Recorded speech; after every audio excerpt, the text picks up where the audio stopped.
Non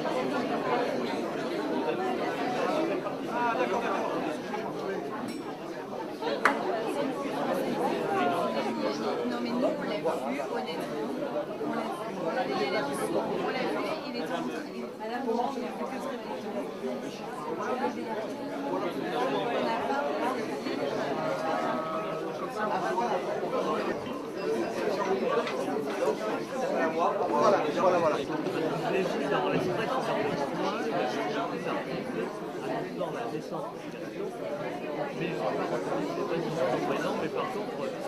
Voilà, donc si vous... non mais il y en a aussi là.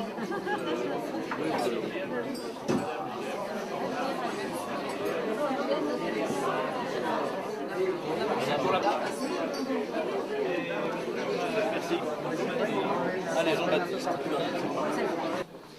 C'est effectivement en conclusion de son ouvrage intitulé « Le regard vide » que le professeur Jean-François Mattei a cité cette phrase du Philèbes de Platon qui nous sert un petit peu ce soir de fil directeur pour retrouver le chemin qui conduit chez nous.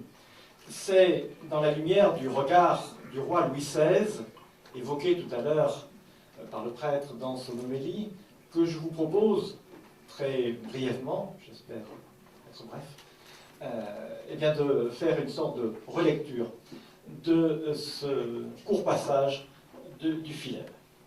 Ce texte éclaire effectivement, me semble-t-il, singulièrement notre rencontre de ce soir, rencontre autour de la mémoire du roi Louis XVI et des victimes de la Révolution, mais rencontre autour également de leurs Altesses royales, le duc et la duchesse de Vendôme, qui nous font l'insigne honneur d'être parmi nous ce soir, et je dois dire que c'est un honneur tout particulier pour ceux qui ont la lourde charge de s'adresser à vous ce soir. Pourquoi ce texte de Platon, me paraît-il, méritait justement cette relecture dans le regard rayonnant de lumière du roi Louis XVI? Eh bien parce que il me semble que ce texte correspond assez bien finalement à la situation de la France depuis la Révolution.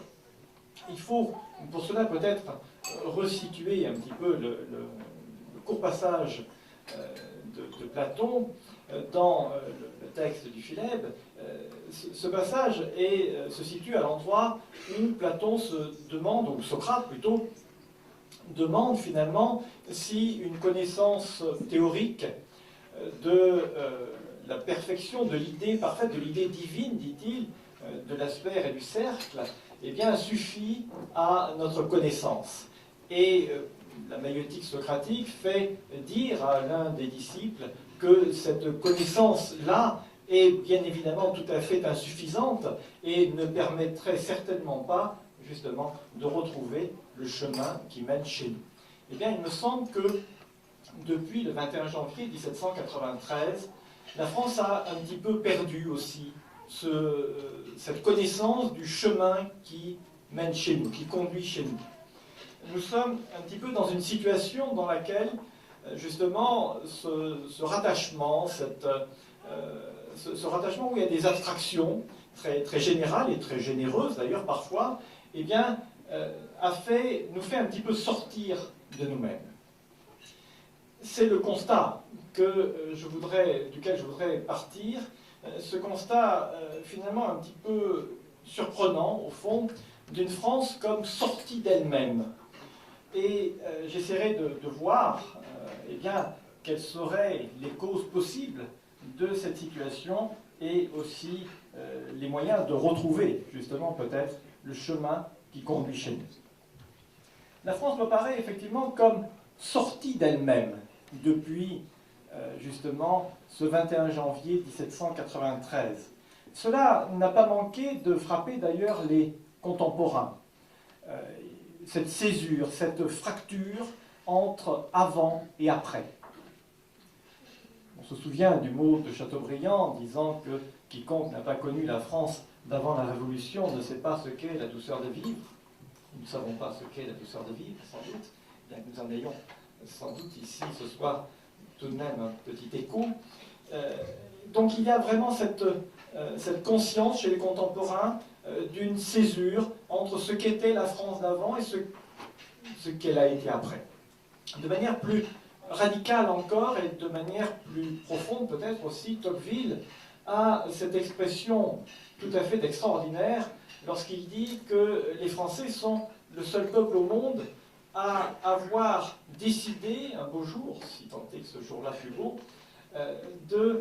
d'être le contraire de ce qu'ils avaient été. Et effectivement, lorsque l'on se replonge un petit peu dans les événements que nous commémorons ce soir, eh bien, on se rend compte que effectivement, la France est comme, encore une fois, sortie d'elle-même. Comment, pour reprendre un petit peu justement le thème qui nous rassemble ce soir, comment la France a-t-elle pu, après ce XVIIIe siècle extrêmement brillant, extrêmement civilisé, extrêmement raffiné, tomber dans cette espèce d'orgie sanguinaire de la Révolution? Comment, peut-être plus profondément encore et dans le plus long terme, comment expliquer que ce pays qui, dans la fureur du Moyen-Âge, avait choisi, comme le remarque Bainville, non pas comme symbole un animal féroce ou légendaire, non pas les léopards d'Angleterre, les lions des Flandres, voire l'aigle impérial, mais une petite fleur, la plus humble, la plus inoffensive des fleurs, le lys, pour symboliser son être même. Comment ce pays-là a-t-il pu sombrer dans ces orgies sanguinaires de la Révolution? Il y a là une sorte de mystère. Comment également? Comment le pays qui avait inventé l'amour courtois, qui avait inventé la galanterie, comment le pays de Marivaux a-t-il pu être le théâtre du procès de la reine Marie-Antoinette? Comment les ignominies qui ont été portées contre la reine ont-elles pu être proférées sur la terre de France? Descendons encore un petit peu plus bas dans l'horreur peut-être. Comment la France qui a accordé à la nativité l'importance culturelle qu'elle lui a apportée, qui a pris comme signe et comme cri de joie dans toutes les circonstances le cri de Noël, comment la France a-t-elle pu réserver au petit roi Louis XVII le sort qui lui a été réservé? Il y a là une espèce d'envers finalement de ce qu'a été la France à partir justement du moment du 21 janvier 1793. C'est là, me semble-t-il, une spécificité française. D'autres révolutions ont eu lieu dans d'autres pays, mais n'ont pas eu cette volonté finalement d'être le contraire de ce qui avait été avant. Bien à l'inverse, on peut dire que beaucoup de révolutions, dans la révolution d'Angleterre, la glorieuse révolution d'Angleterre, c'est plutôt une révolution qui s'est faite au nom d'une tradition plus ancienne, et même la révolution américaine d'une certaine manière. La révolution française a ce côté spécifique qui la distingue même de la révolution russe. Solzhenitsyn disait que au temps du communisme, donc la Russie était comme possédée, comme si le communisme finalement s'était emparé de l'âme russe. Mais au fond, lorsque cette possession est tombée, lorsque le communisme s'est effondré sur lui-même, eh bien Saint-Pétersbourg est redevenu Saint-Pétersbourg tout naturellement, et l'aigle bicéphale flotte à nouveau sur les murs du Kremlin avec le drapeau de l'ancienne Russie. La France a eu une révolution tout à fait particulière, qui n'a même pas été, comme la révolution russe, une espèce de possession de l'intérieur, mais plutôt, me semble-t-il, ce décentrement, si vous me passez ce mot, de la France, qui, d'un coup, finalement, a voulu être le contraire, encore une fois, de tout ce qu'elle avait été. Cela a évidemment des conséquences, car lorsque on veut, du jour au lendemain, être le contraire de ce que l'on a été, il est évident que l'on ne peut avoir que des doutes sur sa propre identité. Et si aujourd'hui cette identité fait l'objet d'un débat, c'est peut-être tout de même un petit peu inquiétant. Que serions-nous, chacun d'entre nous, ici ce soir, si nous nous mettions à débattre intérieurement de notre propre identité? Je pense que nous ne serions pas en très bonne santé psychique. Et malheureusement, il y a là, je crois, l'un des effets de cette césure du 21 janvier 1793. Alors maintenant, si on essaie, au-delà du constat, de rechercher les causes de cette spécificité, de cette particularité, il y a évidemment sans doute de multiples causes, et il serait tout aussi vain que présomptueux de prétendre les ramener à une seule, mais il en est une qui me paraît avoir une importance particulière et que je voudrais développer un petit peu devant vous ce soir, parce que, eh bien, je dois faire un petit peu le mea culpa de ma corporation ici, ce sont des juristes qui en sont sans doute à l'origine.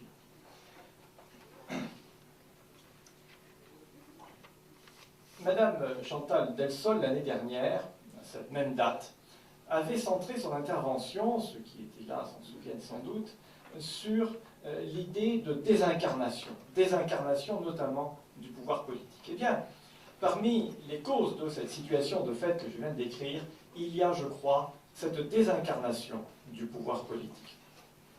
Désincarnation qui est une déformation d'une théorie juridique.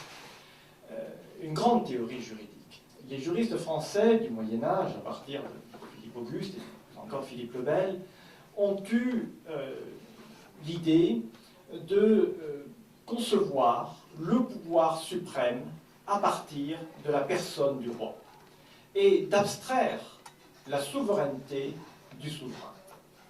C'est l'origine de tout ce qu'on a appelé la théorie statutaire de la couronne, qui a rendu évidemment d'immenses services et qui est à l'origine même de la construction de la France en tant que nation, d'une certaine manière, mais cette magnifique construction théorique, finalement, n'a tenu que tant qu'il y avait un lien entre l'abstraction et la réalité, entre la souveraineté et le souverain. Pourquoi cela? Eh bien, tout simplement parce que le pouvoir abstrait, la souveraineté abstraite, tant qu'elle est incarnée dans une personne humaine, physique, est une souveraineté limitée, nécessairement. La souveraineté de Louis XIV, au fait de sa gloire, était limitée par ses capacités physiques et par parfois aussi les maladies qui l'ont frappé. Donc il y a une limite à la souveraineté dès lors qu'elle est incarnée dans une personne. Alors, les juristes français qui ont été à l'origine de cette théorie statutaire de la couronne, de cette idée de souveraineté, étaient parfaitement conscients de cela. Et au XVIIIe siècle, leurs successeurs l'étaient également, du moins pour ceux qui étaient à la hauteur de cette grande tradition française. Ils étaient d'ailleurs autour du roi, autour de Louis XVI, Malesherbes, Tronchet, de XVI. Malesherbes, cet héritier de la vieille robe française, avec toutes ses traditions, de XVI qui a justement été un petit peu le passeur de cette tradition dans la magistrature reconstituée après la Révolution, et Tronchet qui fut l'un des rédacteurs de notre Code civil. Donc, ce qui incarnait la tradition juridique française, eh bien, ils étaient autour de Louis XVI. Mais les autres, les avocats ratés, je ne parle pas des grands avocats, il y en a ici ce soir, mais les avocats ratés, comme Robespierre, par exemple, eh bien, ont cru pouvoir se passer de la réalité et se contenter de l'abstraction. Ils ont eu cette tentation, au fond, de séparer, de couper la souveraineté du souverain. Pourquoi? Eh bien, tout simplement, je crois, pour donner à cette souveraineté le caractère illimité qu'elle ne pouvait pas avoir tant qu'elle était précisément incarnée. Et c'est une sorte d'ivresse de la souveraineté absolue et sans limite qui a été à l'origine de cet acte réfléchi, je crois, qui a consisté à couper la tête du roi. Parce que, à partir du moment où, symboliquement, physiquement, on a tranché ainsi le lien qui reliait le souverain à la souveraineté, tout devenait possible. On avait enfin une souveraineté totalement abstraite et parfaite, qui n'était plus liée aux aléas de la personne physique du monarque, qui n'était plus liée à ses qualités, à ses défauts, et à ses aptitudes ou à ses inaptitudes. Finalement, on avait l'idée, l'illusion que l'on pouvait se contenter de l'abstraction et que l'abstraction, au fond, était bien supérieure à la réalité. L'ennui, c'est que cette souveraineté illimitée, ce pouvoir sans autre limite que lui-même, finalement, eh bien, il a privé aussi le pouvoir de son visage humain des limites qui faisaient justement son humanité, et par là même, il a permis justement ou il a donné l'illusion peut-être de permettre eh bien, de transformer complètement la société à partir du pouvoir. On a peut-être, je vais peut-être aller un petit peu loin, mais j'ai comme l'impression que ceux qui se sont emparés justement de cette souveraineté totalement abstraite ont voulu en quelque sorte l'essayer sur le corps et l'âme de la France. En se disant, voilà, nous avons maintenant une souveraineté sans limite, eh bien, vérifions qu'elle est effectivement sans limite et utilisons-la pour faire de la France le contraire de ce qu'elle a été. D'où cette idée que, eh bien, finalement, la France d'après devait être exactement le contraire de ce qu'était la France d'avant, sans évidemment que ce projet prométhéen soit totalement réalisé. Il est vrai qu'il a laissé des traces dans l'âme de la France, dans nos qualités nationales, dans nos défauts aussi, et peut-être dans ce défaut très, très national qui est la sotte vanité dont parlait La Fontaine. Eh bien, cette sotte vanité, la France d'avant, eh bien, l'appliquait justement à des vanités, vanités dont ses meilleurs artistes ont pu faire d'ailleurs des œuvres d'art, alors que la France d'après, eh bien, elle l'applique avec une gravité présomptueuse à ces grandes abstractions que sont les droits de l'homme, la laïcité, voire nos services publics, que le monde entier nous envie, paraît-il. Je pense plutôt qu'il en sourit avec condescendance ou peut-être un peu de pitié parfois. Mais toujours est-il qu'il y a eu cette volonté, effectivement, d'une transformation radicale à partir de cet instrument nouveau que constitue une souveraineté totalement illimitée parce que n'étant pas reliée justement à une personne physique, une personne humaine avec ses qualités et ses défauts, avec ses forces et ses faiblesses. Alors cette France sortie d'elle-même, eh bien depuis lors, elle a du mal à retrouver le chemin qui conduit chez nous, qui lui permettrait de se retrouver elle-même. Elle a du mal à retrouver ce chemin en raison justement de cette désincarnation, notamment et en particulier du pouvoir politique, qui rend impossible ce retour d'une connaissance du chemin qui nous permettrait de nous retrouver nous-mêmes. Abreuvé d'idées abstraites, de la connaissance théorique du cercle et de la sphère, pour reprendre les termes de Platon dans le Philèbes, abreuvé des valeurs de la République, eh bien, nous avons perdu de vue, comme l'écrit Jean-François Mattei, ce qui nous est tellement proche et que nous ne voyons plus. À commencer peut-être par nous-mêmes, par notre maison, par ce que nous sommes, par notre civilisation.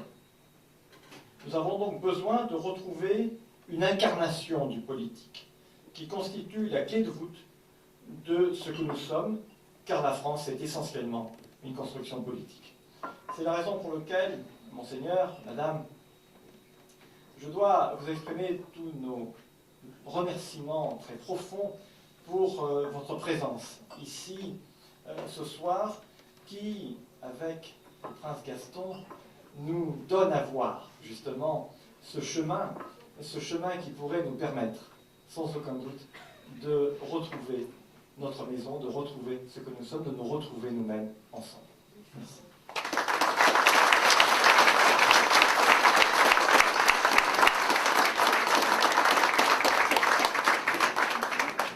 Monseigneur, Madame, mes chers amis, Mesdames et Messieurs, je ne reprendrai pas ce qu'a dit Jean-Baptiste Daunier, car je suis totalement en accord avec lui sur la césure qu'a représentée la Révolution française, je voudrais réfléchir plutôt différemment et pas trop longuement, puisque nous sommes déjà au dessert, sur la nécessité, effectivement, pour reprendre le mot de Platon qui a été cité tout à l'heure, de revenir chez nous, c'est-à-dire de, on dirait de façon plus familière, de retrouver ses marques, ou, pour dire cela de façon plus philosophique, de retrouver ses principes lorsque l'histoire nous les a fait perdre d'une certaine manière.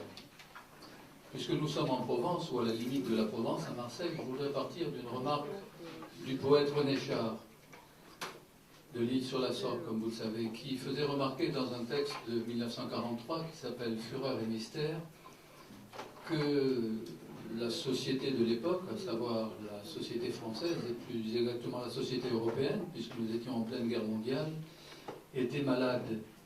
Et il a cette formule, cet aphorisme assez mystérieux dans un premier temps, c'est celui-ci: notre héritage n'est précédé d'aucun testament.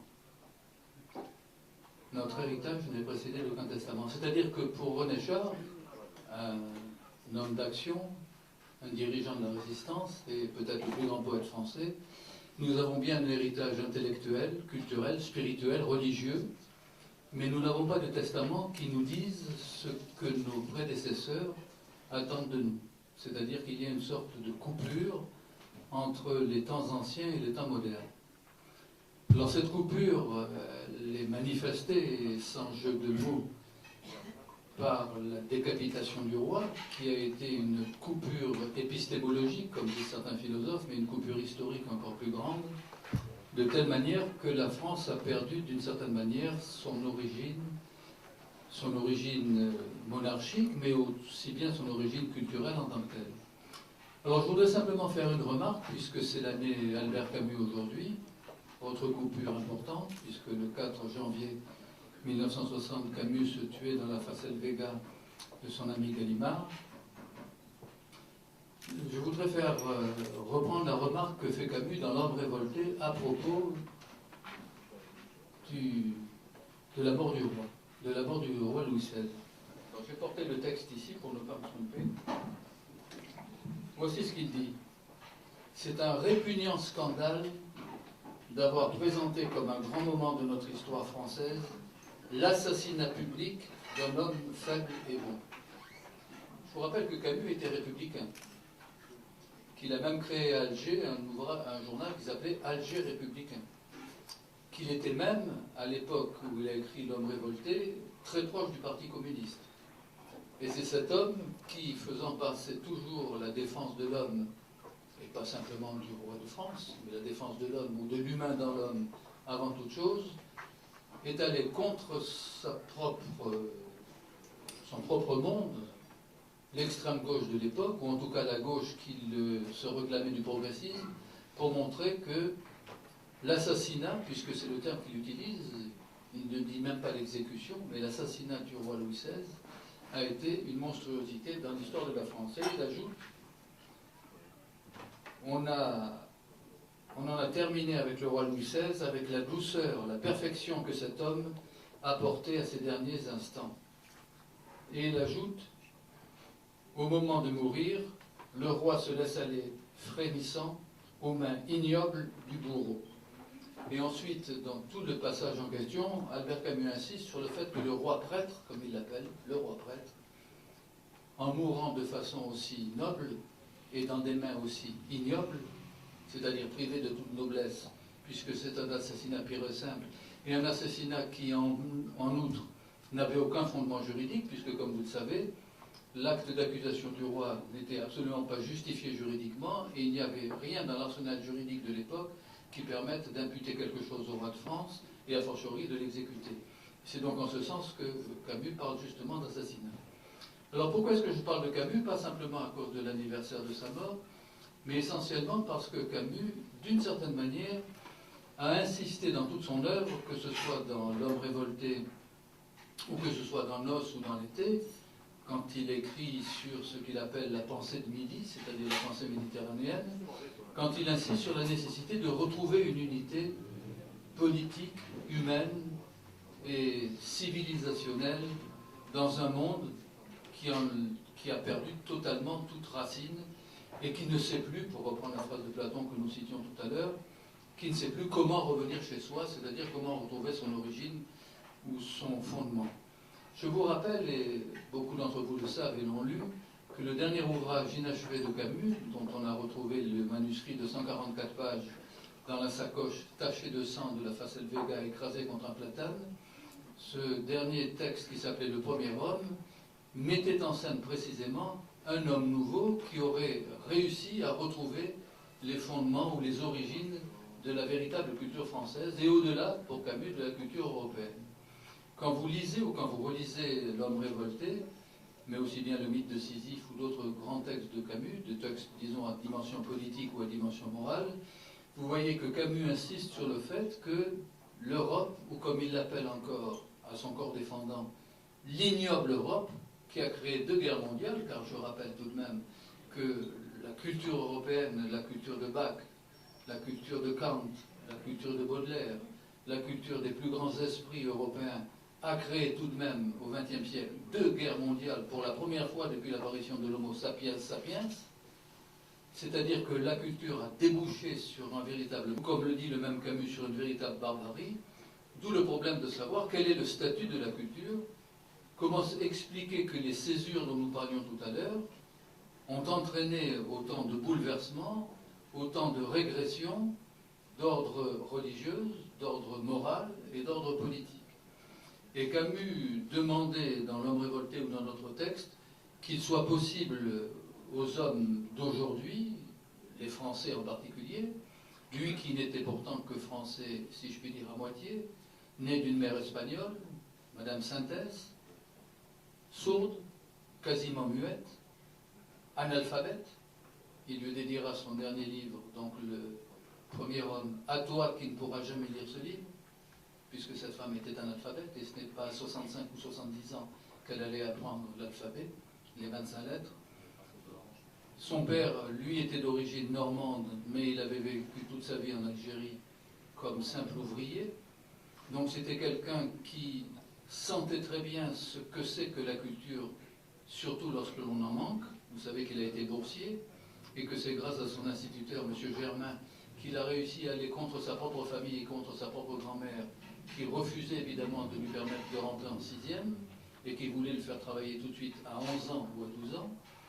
Et cet enfant qui a été, grâce à la culture précisément, et une culture où, pour une fois, il y avait un testament qui l'a précédé, et le testament c'était M. Germain, ou c'était les professeurs, ou c'était tout simplement les autorités de l'époque qui avaient pris conscience de ce que l'on pouvait faire pour quelqu'un qui était complètement abandonné. Il est devenu non seulement le plus grand écrivain français de son époque, non seulement l'un des rares prix Nobel français, même en littérature, mais l'auteur qui, au XXe siècle, pour un roman que tout le monde connaît qui s'appelle L'étranger, est le plus diffusé et le plus vendu au monde, avant Faulkner, avant Dostoïevski, avant tous les autres auteurs, soit de la fin du XIXe siècle, soit du XXe siècle. Ceci pour montrer que lorsque un homme issu de la pauvreté, que dis-je, la pauvreté de la misère, au sens hugolien du terme, de la misère la plus grande, décide de se prendre en main et d'arriver à se hisser au niveau de la culture, et une culture qui n'est pas la sienne, lui, le petit yaoulette du quartier Bellecour à Alger, qui savait à peine lire, qui n'avait pas un seul livre dans sa maison, qui n'achetait même pas de bande dessinée, donc qui était totalement en dehors, sinon de l'alphabétisme, mais en dehors de la culture, qui est arrivé à créer une véritable œuvre, et au-delà de l'œuvre, à créer une véritable humanité dans ses écrits. Donc lorsque l'on se demande, pour reprendre toujours le mot de Platon dont on parlait tout à l'heure, est-ce qu'il est possible à quelqu'un de revenir chez soi, c'est-à-dire de se retrouver ou de fusionner avec son identité en une période où l'on parle beaucoup d'identité française, avec tous les remous que cela entraîne à droite comme à gauche, à l'extrême droite comme à l'extrême gauche. On se rend compte qu'aucun individu, aucune société, aucune culture ne peut se priver d'identité ou ne peut se priver d'aller à la recherche de soi-même. Et c'est là que je voudrais faire intervenir une remarque de Camus qui recoupe exactement la citation de Platon tirée du dialogue qui s'appelle de Philève, et qui peut nous donner à réfléchir lorsque nous essayons de faire le point sur nous-mêmes, nous-mêmes en tant qu'hommes ou en tant que femmes, nous-mêmes en tant que Marseillais, Provençaux, Français évidemment, nous-mêmes aussi, on l'oublie de plus en plus aujourd'hui, nous-mêmes aussi en tant qu'Européens. Camus avait beau, évidemment, critiquer l'ignoble Europe, ou comme il les appelle aussi, les misérables Européens qui ont préféré se détruire au lieu d'essayer de construire de nouvelles œuvres à la Proust, ou à la Bach, ou à la Debussy, ou à la Wagner, enfin, quels que soient les grands créateurs que l'on prendra, Camus se rendait compte que nous n'arrivons plus à refaire un trajet circulaire qui nous ramenait à nous-mêmes. Et c'est pour cela que Camus, en particulier dans un texte de l'été, l'un de ses essais les plus remarquables sur la pensée de Midi, écrit une petite nouvelle, qui s'appelle L'exil d'Hélène. Hélène, c'est évidemment la plus belle des femmes, c'est évidemment la femme de Ménélas, le roi de Sparte, celle qui a été ravie par Paris ou Alexandre, puisqu'il avait ces deux noms, jusqu'à la guerre de Troie, et jusqu'à entraîner cette première guerre mondiale qui a été la guerre de Troie entre les Achéens et les Troyens, c'est-à-dire entre les Européens et les Asiatiques. Rien de nouveau sous le soleil au XIIe siècle avant Jésus-Christ, comme vous le voyez. Mais Camus se rend très bien compte que, dans l'exil d'Hélène, que ce qui est important, c'est de revenir chez soi, c'est de permettre à Hélène, c'est-à-dire au symbole de la beauté et de la grandeur, de revenir chez elle, comme Hélène d'ailleurs, dans le mythe, est revenue chez Ménélas, peut-être comme la femme du boulanger, bien entendu, puisque nous sommes en Provence, c'est-à-dire en faisant un monde honorable, mais en revenant tout de même chez elle et en retrouvant sa souveraineté. On oublie souvent que dans l'Odyssée, ce n'est pas simplement Hélène qui revient chez elle, mais c'est surtout Ulysse qui revient à Ithaque. Et Camus, à plusieurs reprises, fait remarquer que la seule possibilité de sauver la culture française d'un côté et la culture européenne plus vaste encore de l'autre, c'est de permettre à cette culture de revenir à ses propres fondements, de revenir à sa propre origine, de revenir chez elle, exactement comme Ulysse, revenu à Ithaque, retrouve les signes de sa souveraineté. Je crois que les Français, et plus généralement les Européens, dans un monde qui se mondialise de plus en plus, et qui donc a tendance à dissoudre les identités, ou les spécificités, ou les originalités, je crois donc que les Français et les Européens n'auront de possibilité de survivre et d'exister encore sur l'échiquier international, et donc de créer de nouvelles œuvres qui donneront un sens à leur vie, que s'ils arrivent à revenir chez eux, c'est-à-dire à combler la césure dont parlait Jean-Baptiste Donnier tout à l'heure, à combler cette coupure qui nous a séparés non seulement du roi, mais en même temps de Dieu, en même temps de nous-mêmes et de notre propre culture, afin de retrouver le chemin qui conduit chez nous. Oikade, c'est le terme qu'utilise le mot grec, c'est-à-dire Platon. Oikade, ça veut dire simplement à la maison. Et je crois qu'il n'y a rien de plus important que de donner un sens à la vie que l'on mène dans sa propre maison. Merci de votre attention.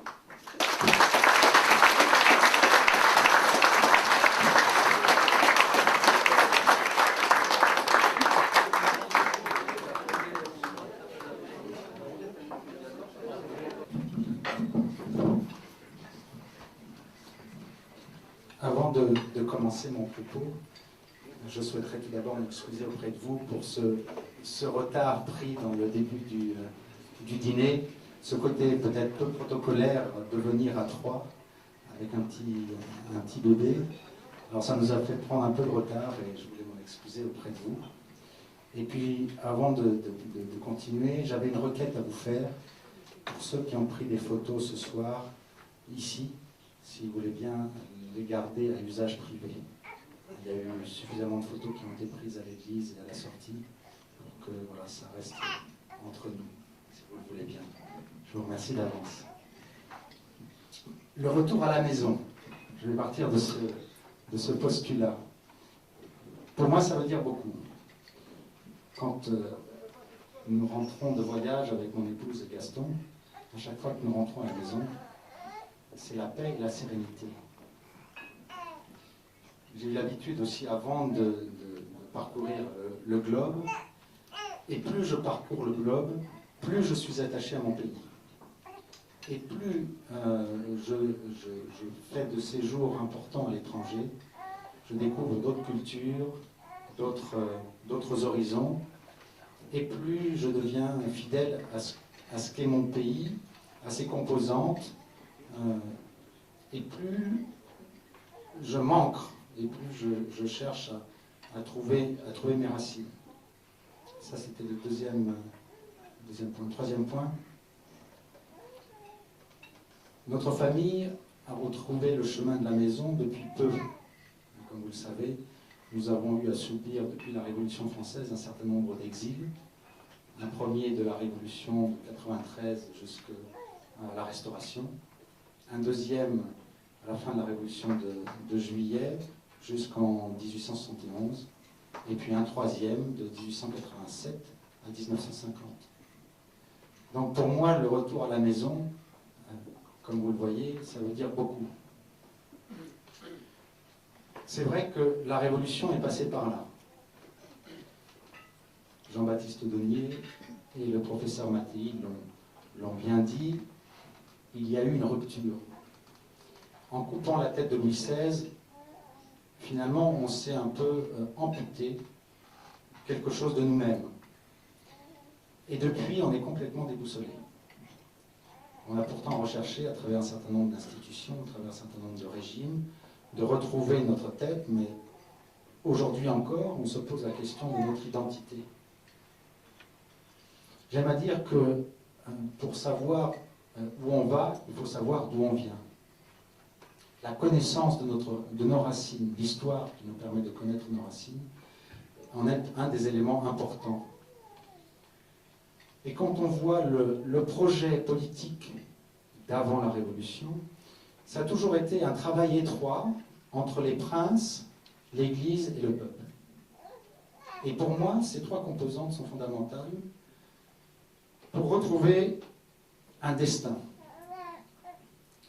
Aujourd'hui, peut-être ce qui manque par rapport à la question de l'identité, puisque ça a été évoqué, et je pense que le retour à la maison évoque cette question-là. Ce qui manque aujourd'hui pour répondre à cette question de l'identité, c'est un projet national commun.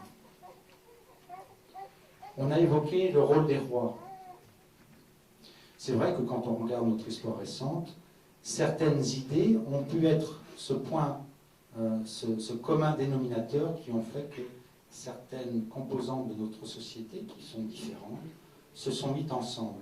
Par exemple, la résistance. La résistance, lors de la Seconde Guerre mondiale, finalement, a amené un certain nombre de composantes différentes de notre société à s'unir pour défendre la même cause, la liberté.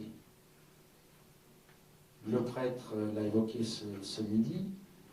Quand le président de la République, M. Mitterrand, est arrivé au pouvoir, il y a eu une espèce de vent de justice qui a soufflé.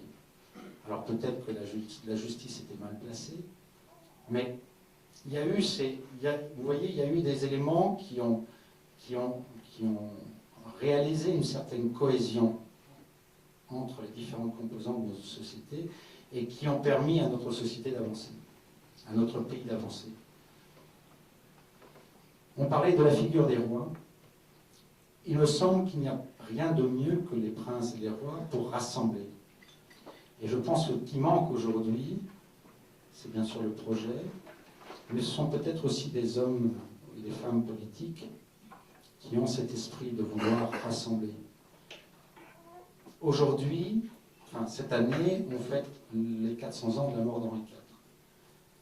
Henri IV a été un de ces personnages de notre histoire qui, au moment où il est arrivé, a réussi, en étant protestant, à devenir catholique, mais ce n'est pas là la question. Il a réussi à mettre ensemble deux composantes de la société qui s'étaient jusque-là affrontées, les catholiques et les protestants, pour essayer de les mener à travers un destin national commun. Je pense que c'est un exemple à méditer. C'est un exemple à méditer parce que ça nous permet à la fois de réfléchir sur nos racines, mais aussi ça nous permet de nous projeter dans l'avenir. Et je parlais de la figure des princes. Bien sûr, il y a cette relation des princes, du peuple et de l'Église. Pour que les princes puissent jouer leur rôle, il y a quelque chose de fondamental qu'ils ne doivent pas oublier. C'est qu'ils ne doivent pas travailler pour eux-mêmes. Bien sûr, ils doivent travailler pour leur pays, mais j'ai la chance d'avoir un petit garçon, et dans ma perspective, et c'est ce que les Capétiens avaient compris, c'est que si eux n'arrivent pas à mettre en place ce à quoi ils pensent, ils peuvent déjà poser des pierres pour que leur successeur puisse reprendre le travail accompli et lui-même poser une pierre supplémentaire. Et c'est comme ça que s'est construit notre pays. Donc c'est vrai que par rapport à notre identité, par rapport au projet national, peut-être que ça nous paraît très lointain par rapport à une situation difficile, à une situation peut-être où la question religieuse est primordiale, où la question aussi de tissu social dans une société qui devenait de plus en plus individualiste. Et ça aussi, c'est un effet de la Révolution. L'individualisme qui a porté le XXe siècle dans ces totalitarismes auxquels nous avons assisté, et on n'est pas encore tout à fait sorti. Et bien, voilà, le tissu social, ce côté de vouloir rassembler, je pense que les princes ont un travail à faire dans ce sens. Et ils ont un travail à faire dans ce sens dans la durée. Dans la durée, pour que, plutôt que la rupture, il y ait la sérénité, plutôt que par rapport à la vue de courte durée, il y a la vue de longue durée dans laquelle on peut faire les choses, parce que c'est en s'inscrivant dans le long terme qu'on peut faire les choses. Qu'est-ce qui fait que dans notre société aujourd'hui, pourquoi les entreprises familiales sont celles qui sont un peu le fleuron de notre industrie et de nos entreprises? Parce qu'il y a un sens de l'humain, mais surtout parce qu'elles s'inscrivent dans la durée et qu'elles peuvent construire sur le long terme. Et les princes ont cette chance, c'est que ils ne font pas leur travail que pour eux-mêmes, mais il y a après leur descendance qui est capable de reprendre le travail accompli.